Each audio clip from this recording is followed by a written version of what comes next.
This is the Benefits Buzz Podcast, your weekly pulse on what's happening in the world of employee benefits. Brought to you by your friends at WEX, who believe in simplifying benefits for everyone. Now listen up and let's get buzzed!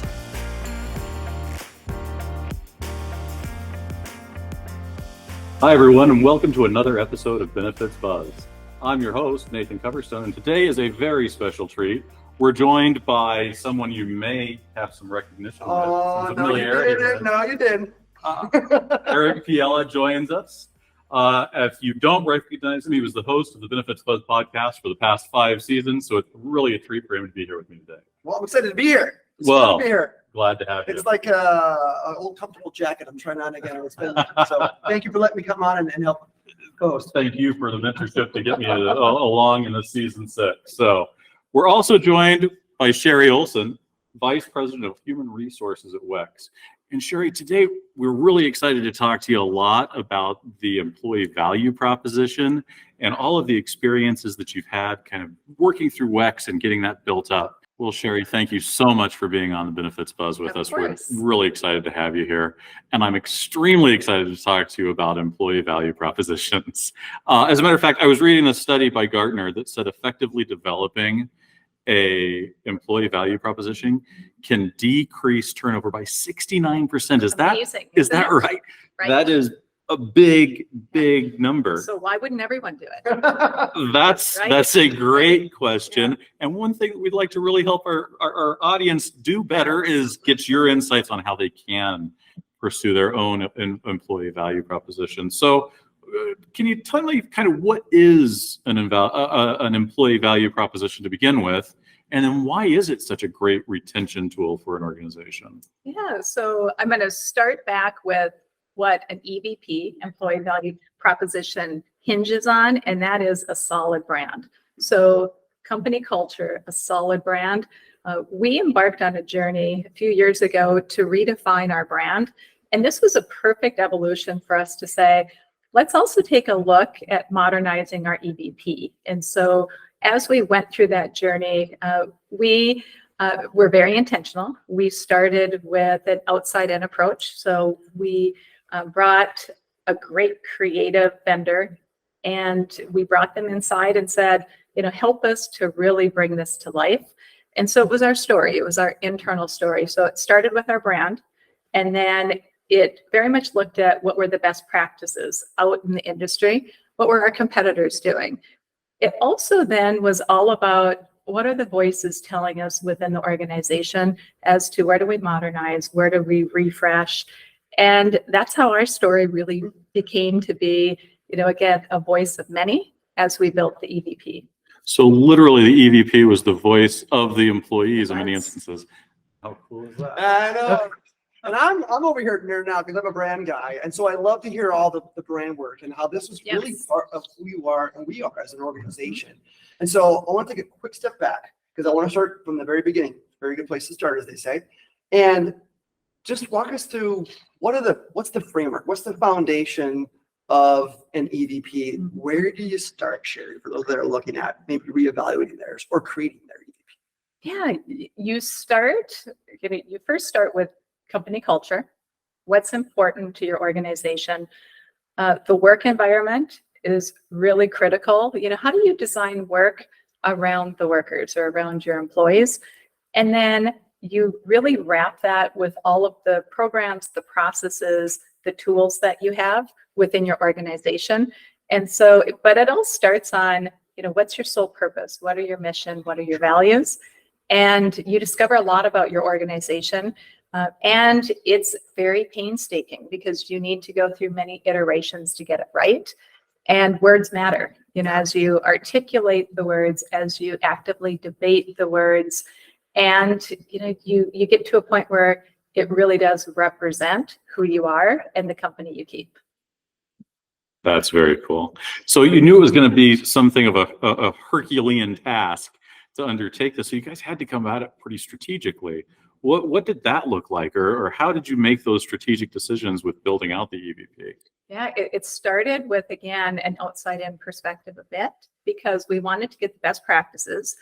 In addition, we wanted to, very much interview our leaders, our employees, and make sure that what we were building really, was the culture and the behaviors that we wanted to, again, stand out, shape, and then reinforce within the organization. That's good. I'm going to build off Ethan's question because I like to get into the weeds sometimes, Yes. because sometimes I feel like our listeners, one of the things that we pride ourselves on with the podcast is making sure there's lots of actionable things to do. So I Right. want to take that step deeper, a level deeper. What are the actual development process look like? Who was involved and all the things that kind of go into building that EVP? Does that make sense? It Trying to get does. to the weeds actually. It does. And there were a lot of outputs, but the inputs, again, taking a look at mission, values, looking at, what was the feedback? We do a lot of employee survey feedback, mechanisms that we have internally as well. I fill those out, Sherry. I mean, I do. Thank you. Thank you. Yeah. And we have great participation so that we can use that voice. And you really have to step back and say, is it representing the voice of the organization and where we want to go in the future? So strategic alignment is really important as well. And then coupled with, you got to test it through the process. So we looked at our values and we looked at how do we make it much more of a, emotional connection? How do we make sure that it's descriptive of the culture that we keep? And there were some nice guiding principles that we used. We definitely have passionate problem solvers. So that was a pillar we used. We wanted to make sure that we were fostering and embracing ingenuity and innovation and overall, staying true to our integrity within the organization. We wanted to be very passionate around telling the story of a high growth global organization and how we're one WEX. And so, as we talked about what are those guiding principles, they then help to shape our modernized values. And then we'll talk about campaigns and other pieces that we built. Right. Love that. Love that. So you're getting a lot of feedback. You're really leaning into our values. You're surveying people, but what does success look like with an EVP when it's all lined up and where the rubber really meets the road? What does success look like? Yeah, so it starts with building a campaign. People need to, again, embrace the values. So we started with, once we had kind of our new, we'll say, blueprint of EVP, then it's all about how do you simplify it? How do you make it understandable? And so we built a digital culture playbook that everyone could, certainly access. And it also had many of the behaviors that we were looking for. So, for example, be a positive force. How does that come alive within WEX? Stay open. How does that come alive within WEX? Stick to it, et cetera. And then as we built the campaign, we continued to embed it into everything we did. For example, built a video with our employees, and it was across the globe, so very inclusive as to what does this mean to me to put ingenuity to work. And then we built it even further into our communications platform so that when we're doing intake for any communications, let's say it's a performance management communication, how does it then incorporate the EVP and our values within that message so that it starts to come alive into everything we're doing? As we look at our intranet, it's got to be centered around, again, EVP. And if not, we really have to ask ourselves, how do we then align it back to the brand? So very intentional with our programs, recognition, performance management, certainly benefit programs, anything culture, and, including leadership development, organizational development, again, very intentional.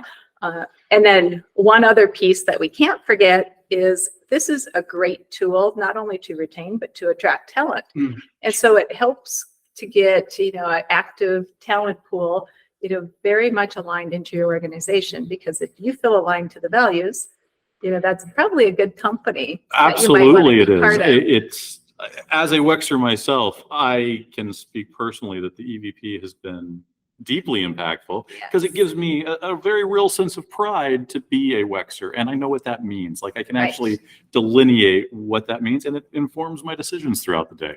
So I love this. I think this is really cool. And now we just need future Wexers. There it So is. we are building. We're getting them. And so as we look at TA, so talent acquisition campaigns, we'll be making sure that everything weaves in a passionate problem solver. Yep. And to really describe what type of culture we have Right. and the alignment so people can really start to identify and want to be part of our journey. I got a huge smile on my face. Again, because I'm over here and I always do this, but I have my marketing hat on. And so you're talking about campaigns, you're talking about, Right. you got to bring it to market, right? So you've done all this great work to put the thought around developing what our EVP is and how it's capturing our culture, and you listen. Then you gotta let people know about it. You gotta get in the market, right? And I love that, because if people don't know about it, that work is for nothing really, right? They have to feel it, believe in it, and identify with it. And a big part of that is sharing your story. Well, one of the things that we like to do on Benefits Buzz too is, especially when we interview fellow Xers, is we don't like to paint this picture that everything is just perfect and you roll that stuff and then you can do this too. But when the reality is, you pull the curtain back, there's a lot of learning, right? That happens, a lot of challenges. And so if you wouldn't mind exposing some of our warts a little bit, like what are some of the things you learned along the journey, so that when our listeners are trying to stand up their own EVP campaigns, they can learn from our mistakes. So any things that you would redo or challenges you ran into when we were setting this out? Great question. That's a great question. I would just say, don't underestimate the need for leadership alignment and buy-in, and spend the time, because our leaders are, again, setting the stage for what does good and great look like within the organization. And so it's really important to make sure that, leader support and the commitment is there. And then you start to really integrate it into the fabric across the organization, into the goals, into, the overall, what should the structure look like? What type of culture are we intentionally really building out, and how does it align into some of those just overarching principles? So that was a piece that I think we did well, although it's a piece that sometimes it can be one where you just want to jump in and check the box and really have to be thoughtful to make sure that, you get the buy-in and the support. So were they along for the ride, or did you They pitch? They were, okay. You didn't like, here are what we think, but they were kind of in the development. Okay, that's great. They were Skin part in of the the game. development. Right. I love that. Yes. And I would also say, think about, it's not just one and done, or build it and they will come. There's a lot of additional mechanisms and measurements you need to build in, and it takes a while. And so we're very much focused on how do we build the measurements and the metrics and the data that, for a program. Let's say you're building a recognition program and you weave in your values, you weave in the EVP messages. How well did it resonate? Did you hit the mark?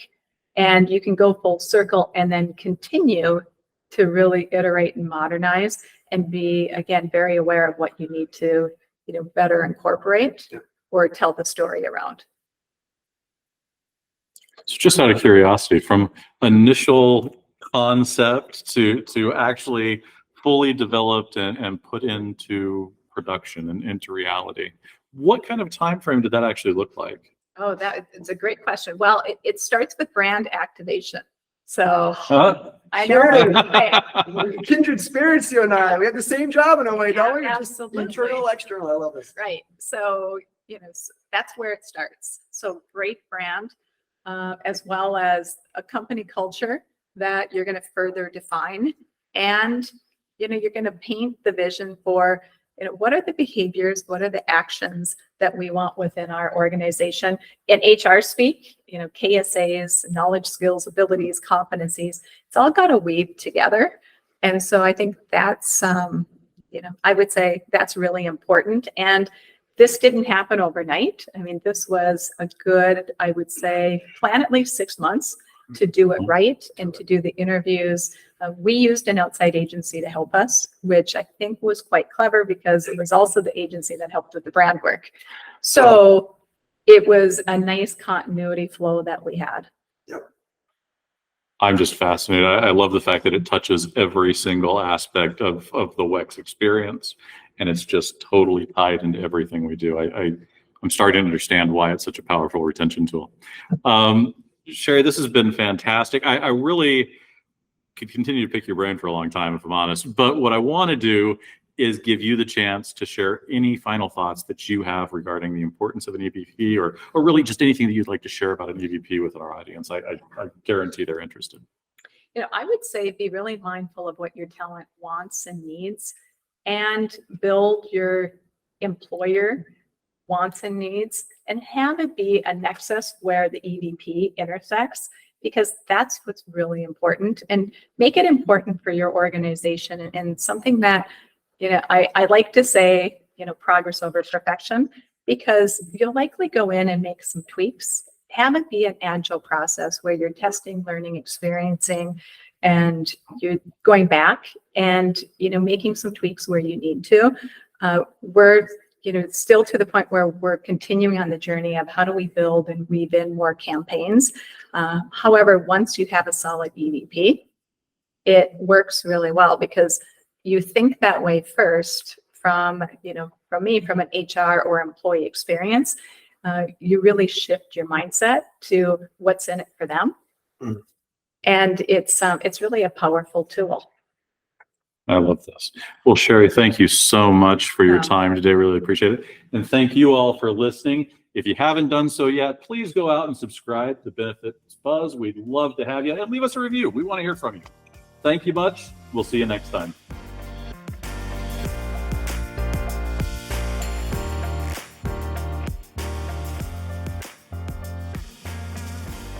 WEX is in the business of simplifying benefits for everyone.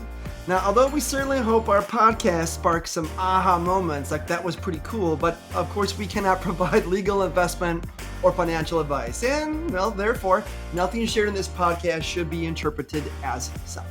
We encourage you to seek out appropriate professional advice regarding your plans. Hey, congratulations! You made it through our disclaimer. Thanks for listening.